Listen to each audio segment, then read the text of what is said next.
Let's say you and your friends are deciding or planning to buy some pizza. Some of them would have contributed more to the group fund, and some would have lesser appetite than the others. So the question lies, how are you going to divide the pizza fairly and equitably? Hi everyone, this is Luis Geran Estradaje, and today we are going to talk about the two most important aspects in the society, math and politics. So we are going to dive deep into the world of apportionment. So apportionment, in a formal definition, from the word portion, it talks about dividing things proportionately. So why is apportionment important in our society? It talks about two different social aspects. First is politics. Through apportionment, we can divide legislative seats properly and equitably based on the population size. And second is economics and business. Through apportionment, we are able to divide different resources, allocation of funds in different departments. So actually, apportionment dates back, or the concept itself dates back to the creation of the U.S. Constitution. It divides the seats in the House of Representatives. Initially, Hamilton's method was used. However, it created a problem which is called the new states paradox. So the new states paradox is when there's an addition of a new state which causes the existing states to lose seats. Because of that problem, Jefferson's method was introduced. So what is Jefferson's method? It solves the problem of Hamilton's method, wherein he rounds down, or he always rounds down the quota. So for example, the seat would have an amount of 7.5. So in order to fix the problem in Hamilton's method, we're not going to round up to 8, but instead round down to 7. So by doing this, you are avoiding the presence of over-representation and makes the process efficient and also fair towards the population. So now let's move on to the different 5 examples by the application of Jefferson's method. So before going into the computation part of apportionment, let's get to know the terms and formulas. So first is the standard divisor. The standard divisor is represented by the symbol of SB with the formula population divided by the required allocation. So for the standard quota, we are going to use the formula which is represented by the symbol SQ, size of the group divided by the standard divisor. So the standard quota actually has 2 types. First is the lower quota. In the lower quota, what we're going to do is to round down to the nearest whole number. For the upper quota, we are going to round it up to the nearest whole number. So before going into Jefferson's method, let's get to know the rules of Hamilton. First is to solve for the LQ. So what is the LQ? It is the lower quota. Next is, if the summation of the LQ is less than the apportionment or the apportioned value, then we are going to round up the standard quota of the highest decimal. Now for the third rule is to repeat it until the summation of our lower quota is equal the apportionment required. Next is Jefferson's rule. Jefferson's rule actually has an additional rule where if the summation of the lower quota is less than the apportionment required, we have to reduce the divisor and recalculate it. So our reduced divisor is actually called our modified divisor, which is represented by the symbol MD. So it is important that we take note that Jefferson's rule is a trial and error process where we look for ways in order to reduce our standard divisor in order to adhere to the required allocation or the required apportioned value. Now let's start with problem number 1. A college offers tutoring in math, English, chemistry, and biology. The number of students enrolled in each subject is listed below. If the course can only afford to hire 21 tutors, determine how many tutors should be assigned to each subject using Jefferson's method. So what we're going to do first is to solve for our standard divisor, which is represented by the symbol ST. Again, the formula is population divided by the required allocation. So when we look at our problem, our population is already given. It is the summation of all the enrollees, which is 890. So we substitute the value 890. And now we divide it to the required allocation, which is the 21 tutors in the given word problem. So when we divide the values, we have the answer of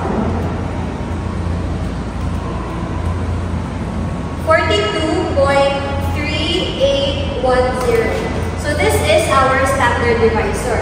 Next, what we need to compute is the standard quota or the SQ. So for the SQ, it is represented by the formula size of the group divided by the standard divisor we have computed earlier.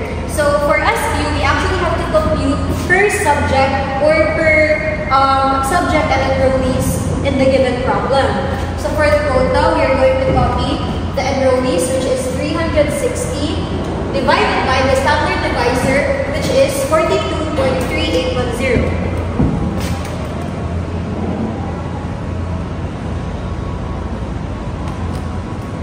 Now let us compute for the given values.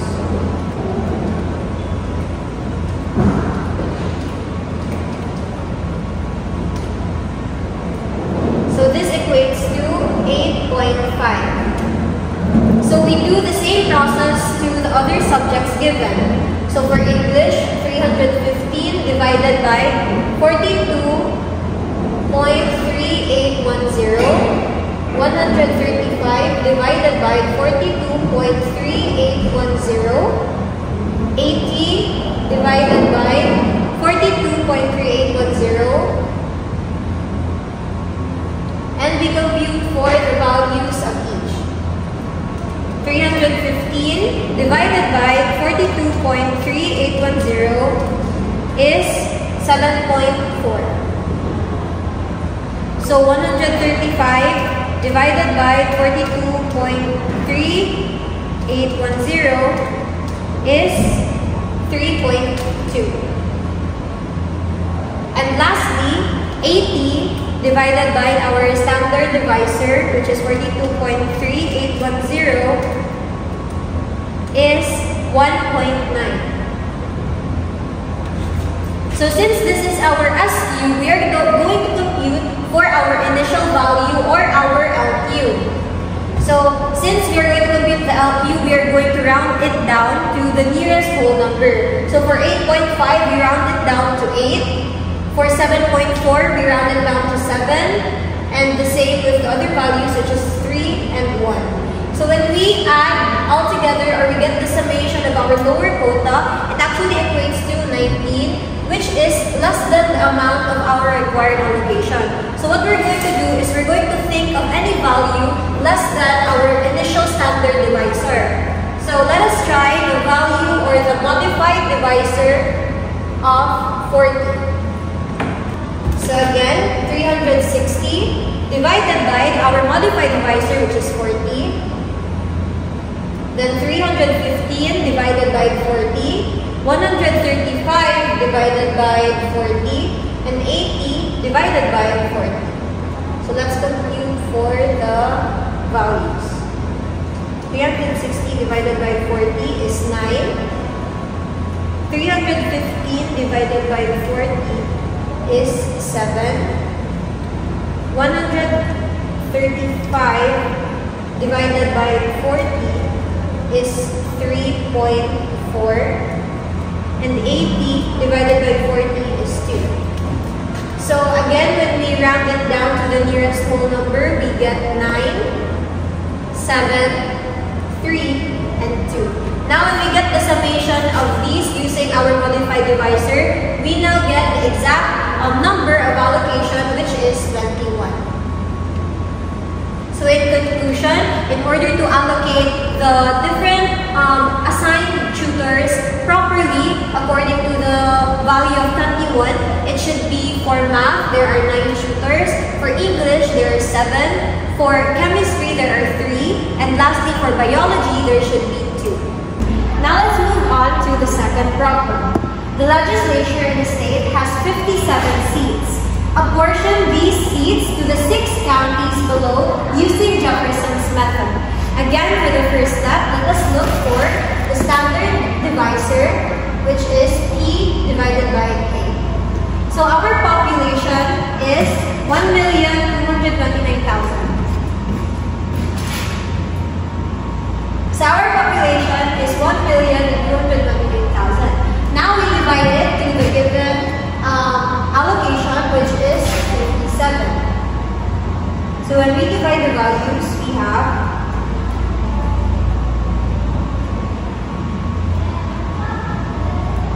21,561.404. So this is our standard divisor. Now let us compute for the quota, which is, or the standard quota, which is G divided by, or the size of the group divided by our standard divisor per county. So let's start with Adams, which has a population of 283,000. Divided by our standard divisor, which is 21,561.404. Now we do that to the other counties given. 153,000 divided by 21,561.404. 108,000 divided by 21,561.404. 346,000 divided by our standard divisor.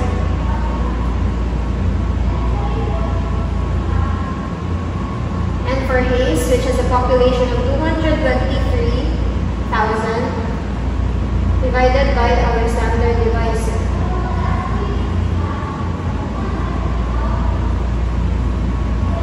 Lastly, for McKinley, which has 116,000 population divided by 21,561.404. Now we are going to compute for the values given. 283 divided by 21,561.404 is 13.13.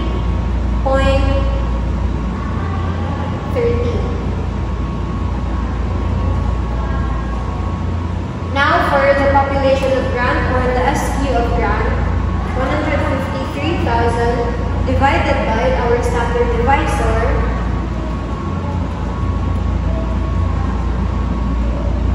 is 7.1.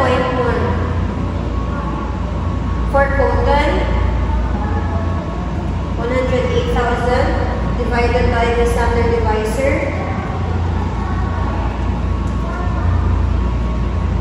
which is 5. For Davis, 346,000 divided by the standard divisor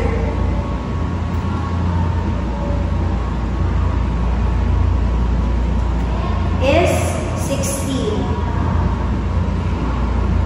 For Hayes, which has a population of 223,000, we divide it again with the standard divisor, and we get the value of 10.3.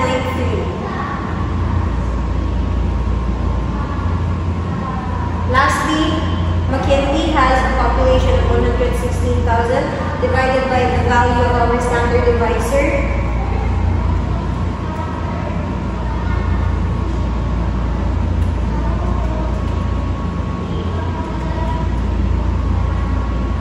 is 5.4. So now let's compute for the initial quota, or the LQ, which is the lower quota. Again, for the LQ, we round it down to the nearest whole number. So 13.13 becomes 13. 7.1 becomes 7. 5 is still 5. Same with 16. 10.3 becomes 10. And 5.4 becomes 5. So now we compute for the summation of our lower quota. So we add it all together.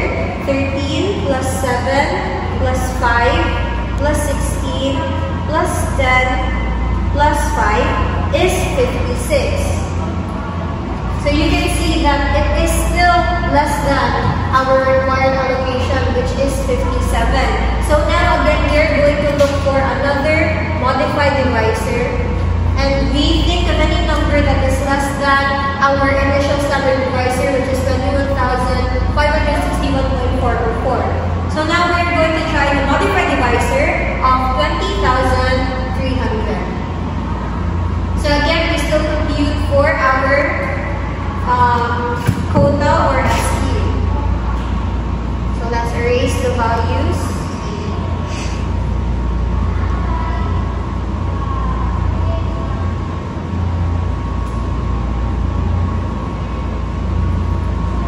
So now let's compute 283,000 divided by our modified divisor, which is 20,300. So the value for that would be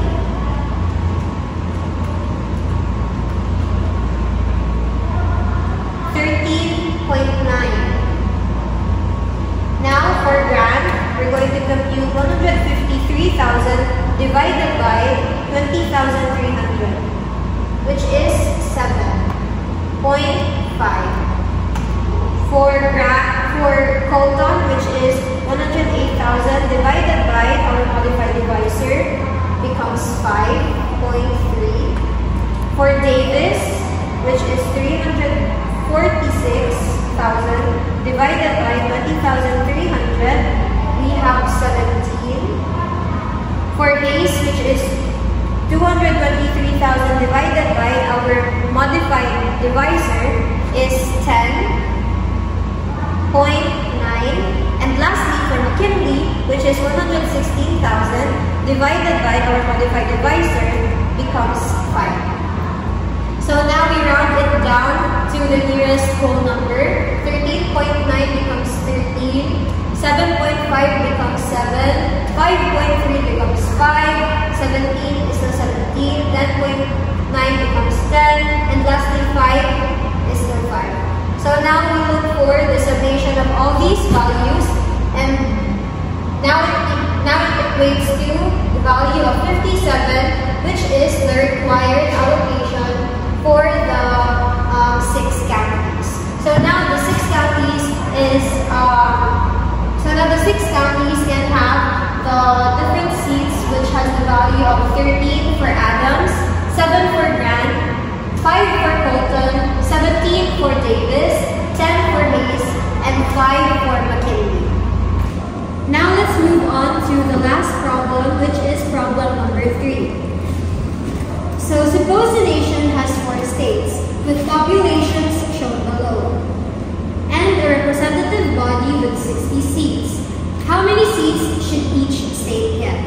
So in order to know how many seats should be allocated to each state, let us first look for, again, the standard divisor, which is P over A. So our population in the problem is 207,637. And our given required allocation is 60 seats. So we get the ratio of these values, which is an answer of 207,000 divided by 637 divided by 60. So the answer is 3,460.616. So this is our standard divisor. We're going to use this to compute for our standard quota, which is the SQ, G divided by SD. So now let's compute for state A, which has a population of 74,285 divided by our standard quota, which was 3,460.616. So the value for that would be 3,460.616.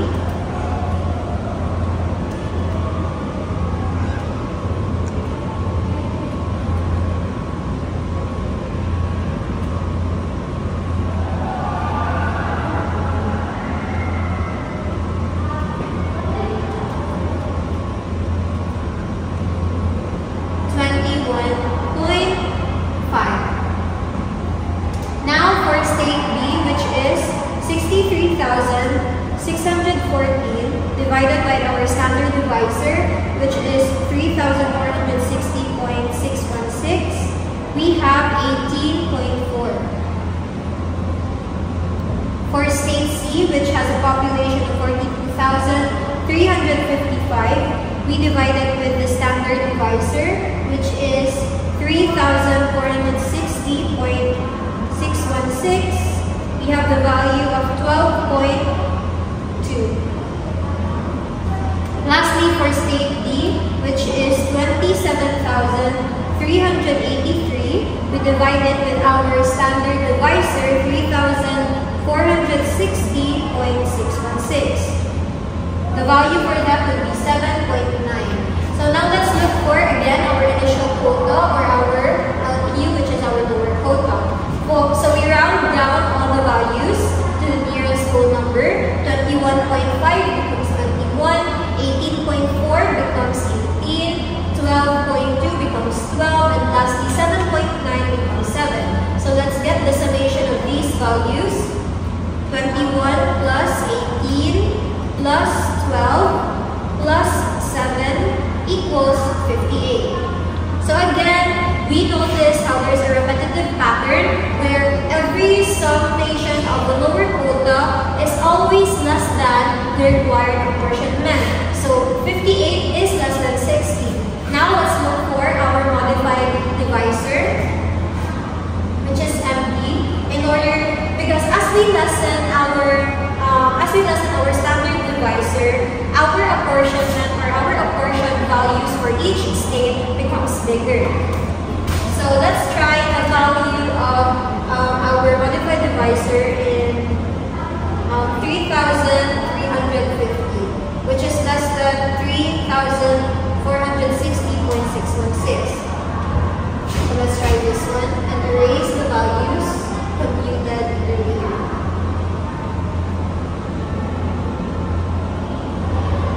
So now let's try 74,285 divided by 3,350. Let's solve it with a calculator.